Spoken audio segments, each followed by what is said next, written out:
বড় দেশ বলতে অস্ট্রেলিয়া, নিউজিল্যান্ড তো আছে, সাথে কানাডা, আমেরিকা। এখানে ফিজিতে যত লোক সংখ্যা আছে, যত লোকজন আছে, তাদের মধ্যে তাদের বাবা মারা আছে, তাদের ছেলে মেয়েরা হয়তো জিজ্ঞেস করলে বলবে কেউ কানাডা, কেউ অস্ট্রেলিয়া, কেউ নিউজিল্যান্ড, কেউ আমেরিকা, এরকম। কেন তারা এত তাড়াতাড়ি, মানে সব বাড়ির একজন না একজন আছে এরকম একটা দেশে। প্রতিটা বাড়ি, আমি যে বাসায় আছি তাদের ভাই থাকে আমেরিকা, তাদের ছেলে মেয়েরা থাকে কানাডা, কেউ থাকে অস্ট্রেলিয়া। শুধু তারা আছেন বয়স্করা, বয়স্করাই বাড়িতেই আছেন। মানে এরকমই অবস্থা।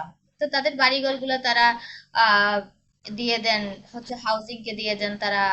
ওরা মেনটেন করে গেলে, ওরা কোনো 2 নম্বরই কাজই করে না, ইজি পিজি থেকে অন্য দেশে নিয়ে যায়।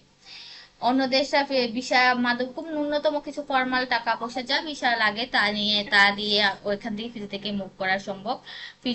ফিজিয়ান যদি হয় এখানকার লোক, যদি কেউ ফিজিয়ান হন তাহলে অবশ্যই সেই যে কোনো দেশে চাইলে যেতে পারবেন।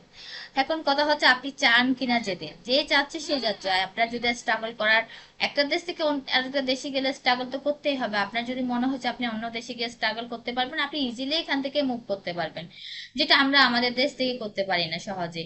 কত কিছু লাগে। যেমন আমি আমার একটা অভিজ্ঞতা শেয়ার করি। সেটা হচ্ছে সাম্প্রতিক আমি 2022 সালে আমার দেশে গিয়েছিলাম।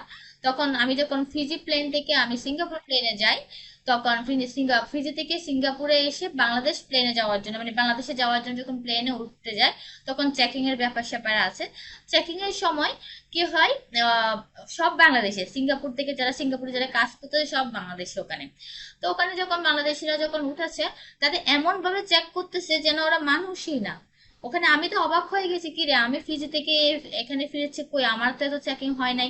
ফিজি থেকে 10 ঘন্টা জার্নি করে এখানে আসলাম আমি, এত বড় প্লেনে করে, ওখানে তো এয়ারপোর্টে সব চেকিং হয়েছে, এরকম তো চেক করে নাই। আমি তো তাকায় আছি কিভাবে কিভাবে এরকম করে এই ধরনের চেকিং করতেছে কেন, মানে একটু ট্রাস্ট করে না আমাদের দেশের লোককে। কিন্তু আমরা যখন আমাদের টিকিট দেখেছি, আমরা ফিজির ফ্লাইট থেকে এসেছি, মানে ফিজি থেকে আমরা আহ বাংলাদেশ যাব, তখন ওরা আমাদেরকে তেমন চেকই করে, ফর্মাল যে চেক ওগুলো চেক করে ছেড়ে দিয়েছে। কিন্তু আমার সামনে যে যারা দাঁড়িয়ে আছে, তারা সিঙ্গাপুর থেকে বাংলাদেশে যাচ্ছে, তাদের এতটা চেকিং করতেছে।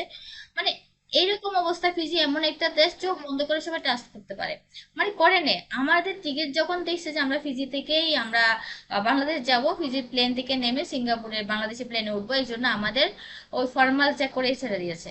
মানে এই ধরনের একটা অবস্থা ফিজি সম্পর্কে আমি কি বলবো, এটা বলতে গেলে অনেক কথা। এত কথা বলা আসলে আস্তে আস্তে সব জানাবো আপনাদেরকে।